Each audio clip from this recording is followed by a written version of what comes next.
Ok, vamos a ver algunos conceptos básicos sobre el muestreo. Creo que ya las vimos. Me voy a brincar.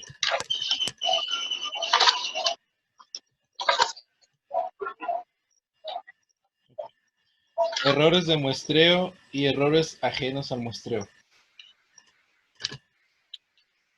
Al realizar una investigación por muestreo, puede cometerse dos tipos de errores.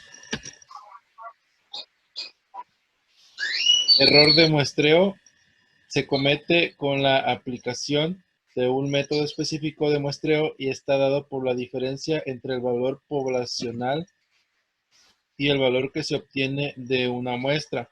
Cuando decimos error de muestreo, no significa que sea algo que está equivocado.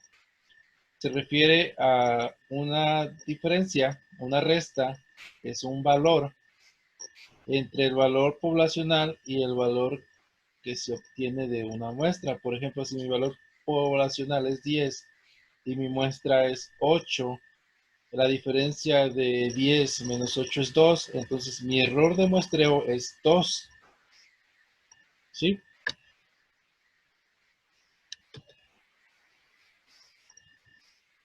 El término error no se debe interpretar como sinónimo de equivocación o de que algo está mal hecho. Esto se refiere más bien al margen de incertidumbre esperado. ¿Y qué es la incertidumbre? La incertidumbre es algo que no conocemos, es algo que sabemos que está ahí y que nos puede afectar, pero no podemos identificarla correctamente. ¿Sí? Eso es muy común en las encuestas, es muy común en las mediciones.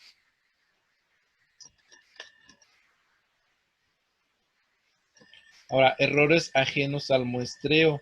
Son errores de cobertura, errores de medición, errores de elaboración y publicación. Estos errores pueden presentarse tanto en investigaciones exhaustivas, como por ejemplo los censos, como muestreos, como método representativo, logrando un mayor control en los últimos. En el método representativo, los errores ajenos al muestreo son más controlados, a diferencia que en los censos, ¿sí? Y acuérdense que cuando hablamos de error en el muestreo, no significa algo que está mal hecho, significa al margen que tenemos entre la diferencia de la población contra la muestra, ¿sí? Sí. Ahora, ventajas del uso del muestreo. El primero, pues, es el costo. El muestreo nos permite obtener información de buena calidad a un bajo costo, mientras que los censos son muy costosos y nos puede costar millones de colones, dice aquí colones. Una encuesta utilizando el muestreo puede costar miles de colones. No sé qué moneda será esa.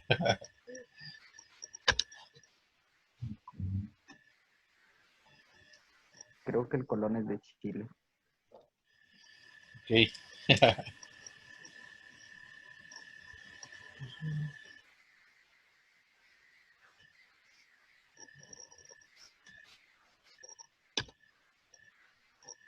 Ahora, otra ventaja es la duración. El muestreo permite acelerar el proceso de inferencia estadística, ya que proporciona estimaciones a un breve plazo. Sí, por ejemplo, la encuesta que ustedes realizaron, pues prácticamente no les costó nada, únicamente invertirle un poquito de tiempo y compartir los enlaces, ¿no? Ahora, la duración también fue uh, un breve tiempo y en el que pudimos conocer información pues yo creo que si fuera un negocio fuera muy valiosa. ¿Quién se tardó más haciendo su encuesta? ¿Una semana? ¿3 días? ¿O en cuánto tiempo juntaron las 10 personas? Yo me tardé 3 días y yo la puse desde el domingo, pero nada más tuve como 3 respuestas, bueno, 4 hasta el jueves que la cerré, luego la tuve que volver a abrir para completar la cantidad. Ujú. La abrí el viernes y el viernes tuve que terminar con todas las los que me contestaron. Y Ok. es que también, también depende mucho de el medio que se utiliza, porque yo la puse en WhatsApp y me tardé 2 horas en recolectar las 20. Sí, yo lo puse por correo, yo creo que eso fue. Sí, sí, eso fue. Yo creo que por el WhatsApp es más común de utilizar que el correo electrónico. Y más rápido y depende a quién se lo haga llegar. Ajá. Por Yo ejemplo, lo puse por Facebook. también es válido. Ujú. Y no es fácil.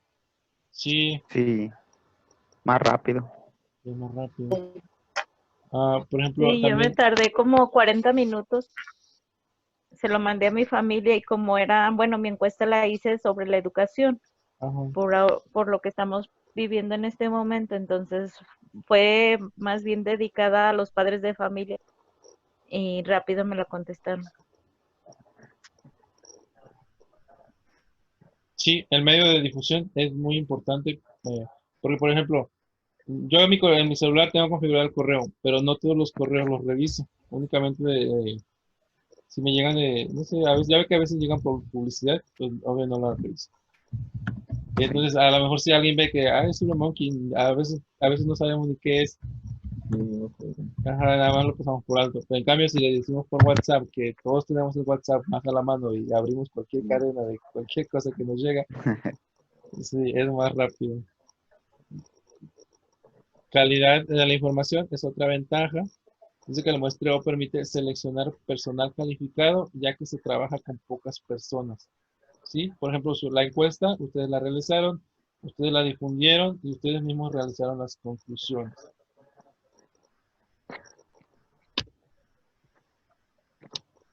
Dice que tiene un mayor alcance, dado que el número de boletas utilizadas en la encuesta es menor que las utilizadas en un censo, se puede realizar mayor cantidad de preguntas, es decir, se puede tratar de un mayor número de variables. Cuando dice que tiene mayor alcance, por ejemplo, los compañeros que están en Zacatecas, nosotros le pudimos responder desde acá que estamos en Reynosa, en Tampico, y sin necesidad de que ellos tuvieran que mandar personal, sin necesidad que ellos tuvieran que mandar papelería o venir personalmente hasta acá. ¿Sí? Dice que tiene mayor precisión. La precisión del muestreo es controlable antes de la realización de la encuesta, ya que previa a la realización se establece el margen de error.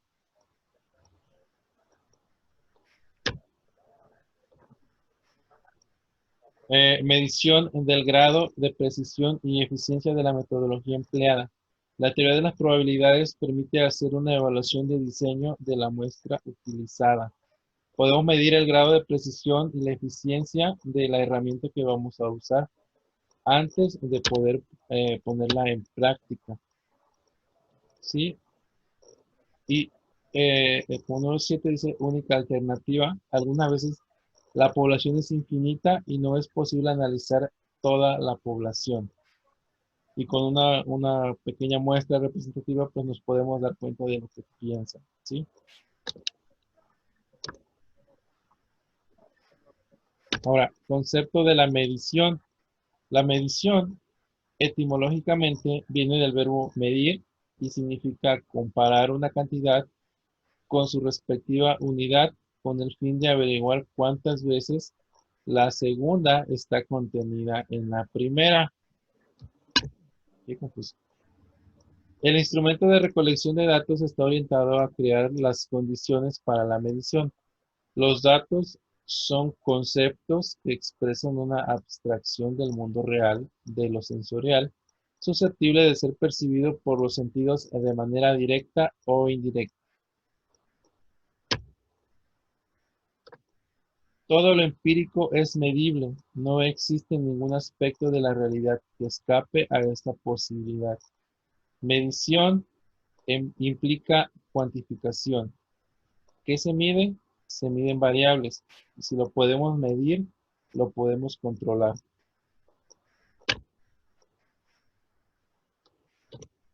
¿Dudas hasta aquí? ¿No? ¿Seguros?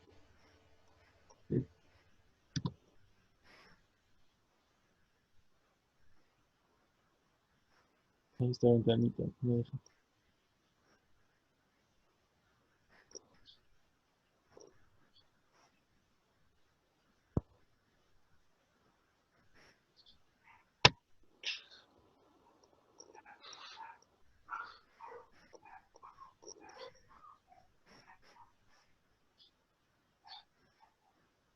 Se me hace que me hace falta ejercicio, se me va el aire.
Ya se quedó pensando en mi computadora.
Maestro, y si me deja compartir pantalla, a ver si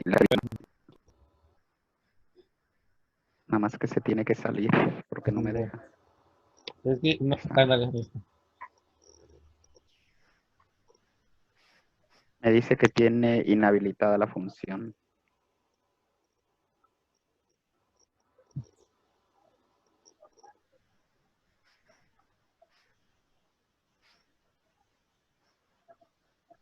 A ver, dítelo ya.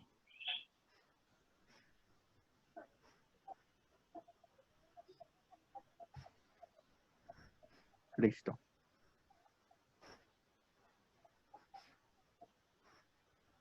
¿Sí la ven bien?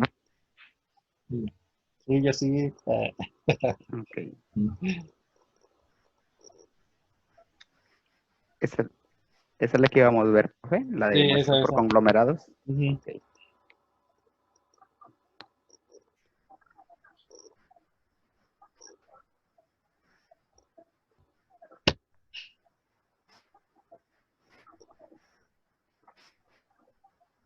Ok, el muestreo por conglomerados es una técnica de muestreo que aprovecha la división natural de la población en grupos o conglomerados.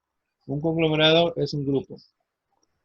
Los grupos contienen características comunes o características únicas. Algunas características es que la muestra debe representar a toda la población. Todos los conglomerados o todos los grupos tienen la misma posibilidad de ser seleccionados y ningún individuo debe quedar fuera de un grupo. Por ejemplo, viene siendo cuando que los darquetos, que los escatos son como esos grupos, ¿no, profe? Ajá, así es. Sí, y de esa manera el estratificado aprovecha que ellos o las personas ya están agrupadas en determinado conglomerado. ¿Sí? Ujú. Y es que Ah, también se puede determinar dependiendo de lo que se quiera muestrear, porque podríamos manejar edades, se podría manejar también, no sé, dependiendo de lo que queramos encuestar. ajá, pero el muestreo por conglomerados trata de basarse en que, por ejemplo, todos los de Tamaulipas o todos los Ujú. de Zacatecas, trata de abarcar ya lo que está clasificado. Ujú. Ajá. Por ejemplo, aquí me dice los conglomerados más conocidos son los de tipo geográfico. Por ejemplo, las ciudades de un país, las facultades de una universidad o los diferentes tipos de transporte.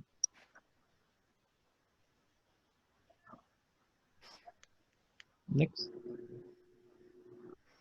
Cuando la población es grande y está conformada por grupos,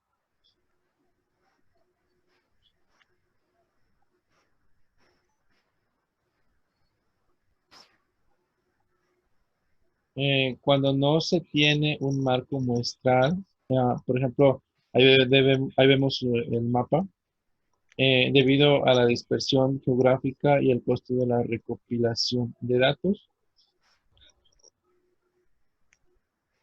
cuando no se cuenta con una lista de los elementos de la población, o sea, cuando no sabemos qué vamos a muestrar, ah, cuando no se tienen los suficientes recursos para muestrear a toda la población.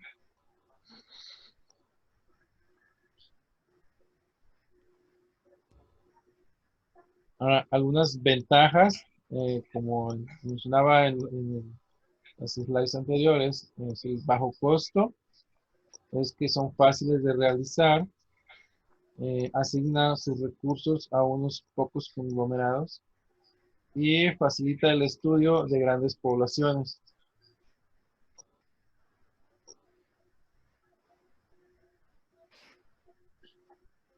Esta técnica es la menos representativa de la población, ¿sí? Y tiene tres desventajas. La desventaja 1 dice que se recorre un riesgo, se corre un riesgo de que los conglomerados no sean homogéneos, o sea, que no sean iguales. Esta es la desventaja 2, es que esta es una técnica de muestreo probabilístico con un error de muestreo alto. Se deja una parte de la población sin muestrear. ¿Sí? La tercera desventaja es que tiene menos, tienes que esa actitud así, tiene menos exactitud en los datos. Así no se escribe esa palabra, ¿eh? Algunos ejemplos del muestreo por conglomerados. El ejemplo dice, se requiere analizar el rendimiento académico de los aprendices CEL-CGI en la escuela. Tenemos tres pasos. El paso 1 es dividir los aprendizajes en fichas, o en grupos o en conglomerados. ¿Por qué? Porque es muy extensa la población y porque el costo es muy alto. Ahora, en el paso 2, seleccionar las fichas que vamos a analizar por medio de por medio de aleatorio simple, formando grupos, o por medio de un sorteo, al Team Marín.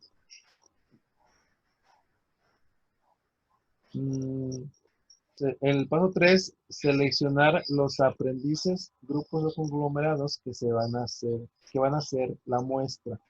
Ahora, ¿cómo lo vamos a hacer? Tenemos dos etapas. Por una etapa en la que analizo a todos los aprendices de las fichas seleccionadas, y por dos etapas, eso se dice dos etapas, analizo algunos aprendices aplicando. En una etapa que se llama gracias, unietápico, que es una etapa, es en la que analiza a todos los aprendices de las fichas seleccionadas. En la una etapa se analiza a todos. Y en el bietápico, o en el dos etapa, se analiza solo a algunos aprendices aplicando un nuevo proceso de muestreo dentro de las fichas seleccionadas.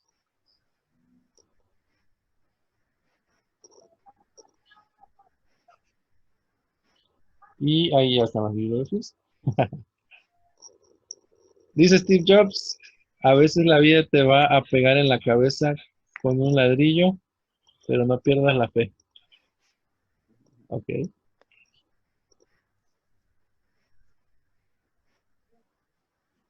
¿Dudas con el muestreo de conglomerados?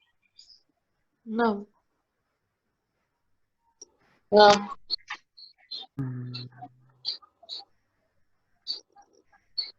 ¿Sí quedó claro el concepto? Sí. ¿En qué se basa el conglomerado? Que tienen características comunes Ajá. o gustos comunes. ¿Y alguna desventaja? Pues de que pueden ser homogéneas. No, desventaja. Ah, desventaja. Pues a veces es menos representativa por las pocas personas que se pueden estudiar. Ajá. Y el error de muestreo es muy grande. Así es también.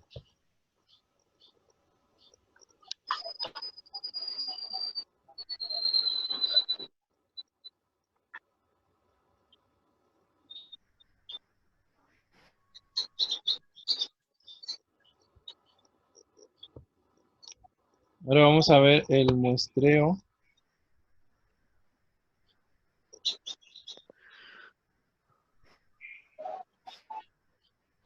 estratificado.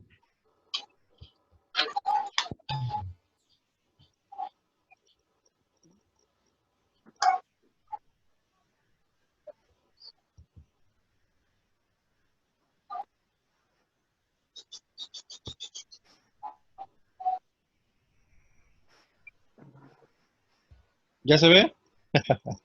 ¿Sí? Sí. Sí.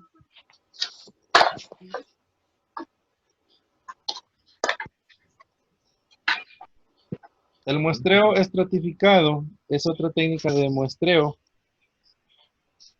probabilístico en donde el investigador, por medio de variables artificiales, divide toda la población en diferentes subgrupos o estratos. Luego, selecciona aleatoriamente a los sujetos finales de los diferentes estratos para lograr la muestra. Por ejemplo, tiene si observan la imagen, el muestreo estratificado tiene a su población y están divididos en tres estratos: azules rojos, azules rojos, azules rojos. ¿Sí? Y se divide por medio de variables artificiales. Ujú. Esas variables artificiales son números que funcionan para hacer ese cálculo. De otro, aquí viene un ejemplo. Me viene más adelantito. Los pasos del muestreo estratificado. Primero vamos a definir la población objetivo, que es lo que queremos muestrear. Vamos a identificar la variable o variables de estratificación y determinar el número de estratos a usarse. Acuérdense que estratos son grupos, ¿sale? Identifica un marco de muestreo existentes o desarrolla uno que incluya información sobre la o las variables de estratificación para cada elemento de la población objetivo. Evalúa el marco de muestreo para la falta de cobertura excesiva. Nos quedan 10 minutos. Cobertura excesiva, múltiple y la agrupación, y haz los ajustes cuando sea necesario.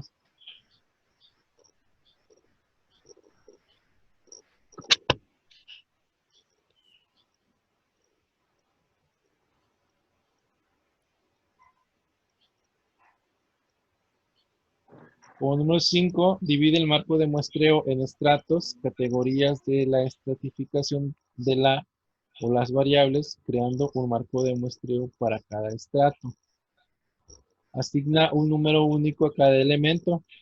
Determina el tamaño de la muestra para cada estrato y selecciona al azar un número específico de cada estrato. Ya una vez que tengamos nuestros estratos, los vamos a numerar a cada uno. Vamos a determinar el tamaño de la muestra por cada estrato. Es decir, si mi estrato es de 100, de esos 100 yo tengo que obtener una muestra. O sea, tal vez el 10%, por 10 personas. Pero la vamos a seleccionar al azar.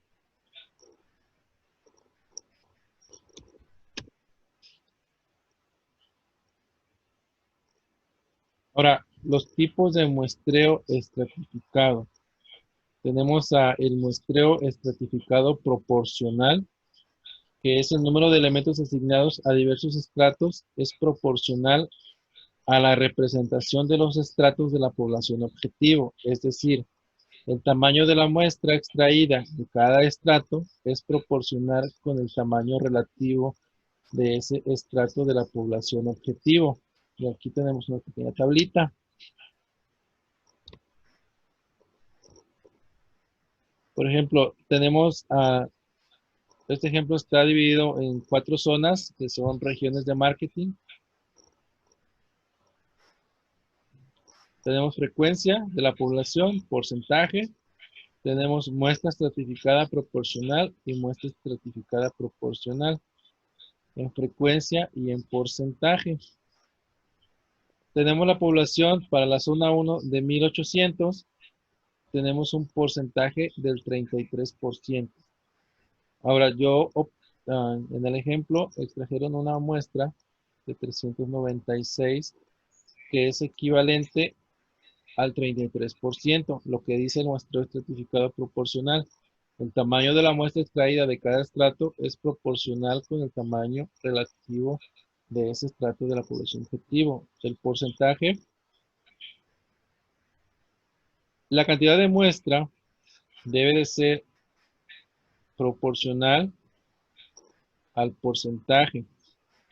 Si yo aquí tengo 33% de 1800, de esos 396, yo tengo también el 33%. Igual para la zona 2, para la zona 3, para la zona 4. ¿Sí? Son iguales. Mi estratificado y mi población. En porcentaje, en frecuencia es lo que va a variar.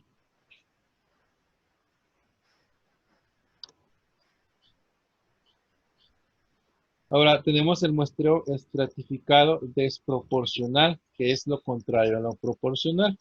Este es un procedimiento en el que el número de elementos incluidos en la muestra de cada estrato no es proporcional a su representación en la población total. Los elementos de la población no tienen la misma oportunidad de ser incluidos en la muestra. La misma fracción de muestreo no se aplica a cada estrato. Por otra parte, los estratos tienen diferentes fracciones de muestreo y como tal, este procedimiento de muestreo no es una selección equiparable. Sí, por ejemplo, aquí tenemos igual la región de marketing, tenemos 4 zonas. Tenemos una población de 18,000 con un porcentaje del 33%. Ahora tenemos una frecuencia de 357 para nuestra muestra estratificada desproporcional, pero con un porcentaje del 30%. Si aquí observan, ay, estoy apuntando a la pantalla con mi dedo. Si aquí observan, este 33% es diferente a este 30%. ¿Por qué? Porque estamos usando el muestreo estratificado desproporcional. ¿Sí? Únicamente, pero en los totales sí nos debe de dar el 100%. ¿Sí? Que es la suma de todos estos.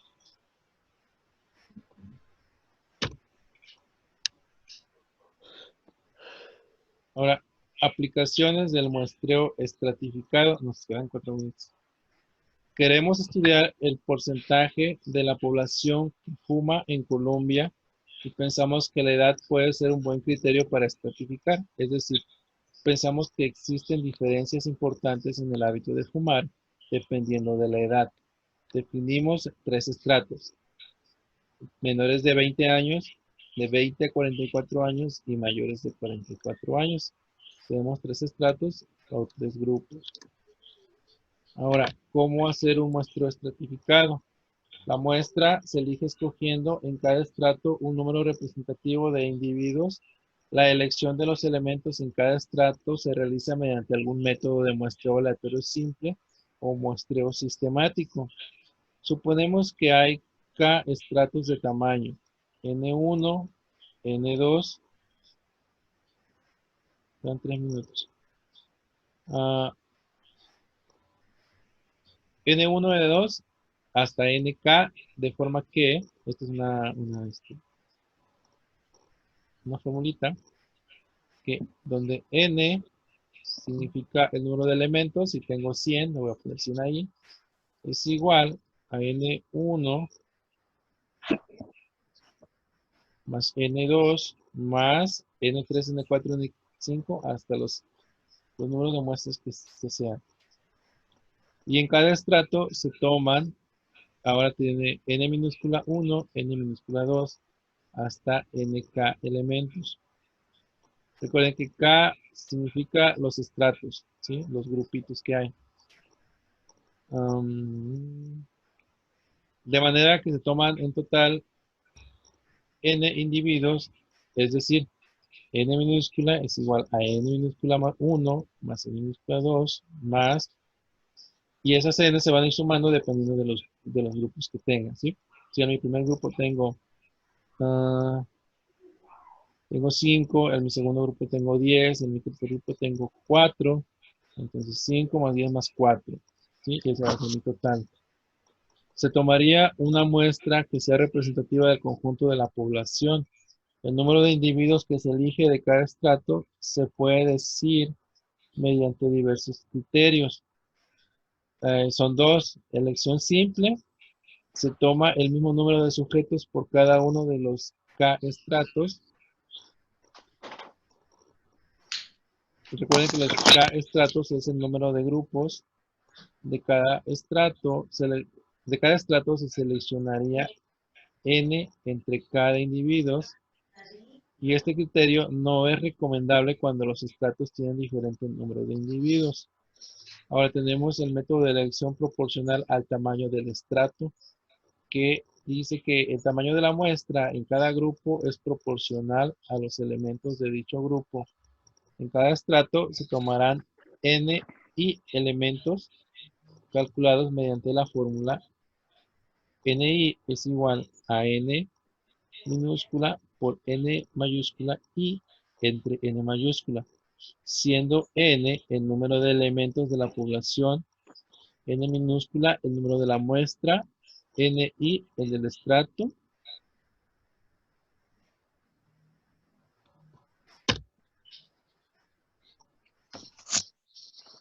Ahora, elección proporcional a la variabilidad del estrato es otro método. Si se conoce la variabilidad de la característica que estamos tomando en cuenta en cada estrato, se toman los sujetos proporcionalmente a ella.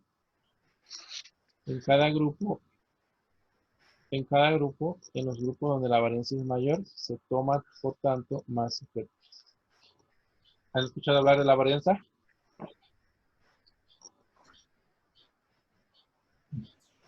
¿De la qué?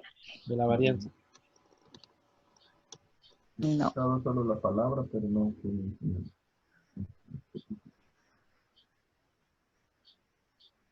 Sí. No se va a cortar. Porque Sí, ya nomás nos queda un minuto. Hasta aquí, aquí vamos a dejar el tema.